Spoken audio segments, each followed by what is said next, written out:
मैं ये सब सुनते हैं justice delayed is justice denied. मेरे लिए अगर मैं होता उनकी जगह और अपने आप को देखूं, मैं करियर खत्म, समाज में इज्जत खत्म, रॉकेट साइंस का सपना खत्म, जिंदगी जीने का मकसद खत्म, और आखिर में उनके हाथ में पद्म भूषण दे दिया गया। जाहिर सी बात है वो इससे खुश नहीं होंगे। आपकी इस मूवी के कंट्रीब्यूशन से अब कुछ रिजल्ट आना चाहिए।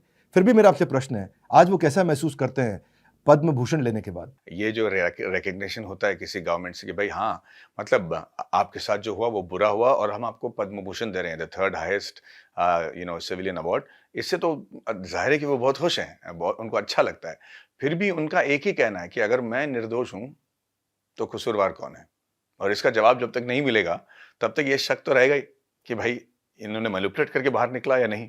और आज जो हो रहा है हमारे देश में, आज आज ही के दिन जो हो रहा है, जो अरेस्ट हो रहे हैं, इससे शायद ये साबित हो जाए कि कसूरवार कौन है।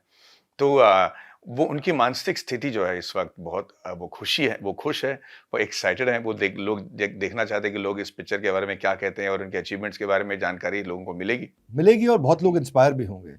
पर एक बात है, मेरी रिसर्च टीम ने मुझे बताया कि एक प्रेस कॉन्फ्रेंस में आपने बताया कि वो एक स्ट्रीट स्मार्ट साइंटिस्ट भी थे।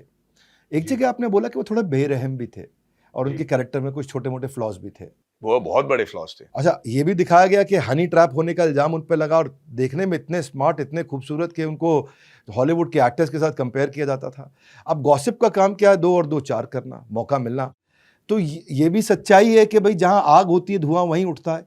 तो ये कहावत सटीक तो नहीं बैठ रही है कहीं? नहीं, मतलब हम इंडस्ट्री में हैं, फ़िल्म इंडस्ट्री में हैं और हम आपको बता दें कि ऐसे कई चीज़ें हमने सुनी हैं, जिसमें कहीं दूर-दूर तक सच्चाई नहीं है, पर हवा आग तो ये तो इसके कहने का मतलब ये थोड़ी हो जाता है कि जो भी कुछ कहा जाए, उसमें थोड़ी बहुत सच्चाई होगी। भाई साहब, सच तो ये है, मैं आपको बता रहा हूँ एग्ज़ाम्पल के लिए। 6-7 साल पहले एक किसी प्रेस मीटिंग के दौरान मुझे किसी ने आंध्र प्रदेश में पूछा था कि माधवन जी, आपने 7 इंडियन लैंग्वेजेज़ में पिक्चरें की हैं, तो आप एक ऐसे एक्टर हो जो सिर्फ़ यही हैच हासिल कर पाए हैं, तो आपको कैसा लगता है 7 लैंग्वेजेज़ में काम कर कर? और मैंने उस मैडम से कहा कि देखिए, ये सच बात नहीं है, मैंने सिर्फ़ तमिल और हिंदी में फ़िल्में की हैं, एक आध फ़िल्म मलयालम में किया है और एक तेलुगु फ़िल्म में किया है, लेकिन 7 इंडियन लैंग्वेजेज़ मुझे नहीं आती है, ना ही मैंने किया है। पर मेरा जवाब नहीं उठाया गया एल्गोरिदम से। वो जब सवाल पूछा गया गूगल में, वो मेरा विकिपीडिया का हिस्सा बन गया। तब से लेकर आज तक मुझे लोग पूछते हैं कि आपने 7 लैंग्वेज में पिक्चरें की हैं, तो आपको कैसा लगता है? तो ये बात में कहाँ से आग है, न कहाँ से धुआँ है? ये तो एल्गोरिदम का किया हुआ मज़ाक है। हाँ, मतलब दूर-दूर तक नहीं सच है भाई। हमने तो सीबीआई में तो अब ये भी प्रूव कर दिया कि ये दोनों एक ही शहर में, एक वक़्त में थे ही नहीं।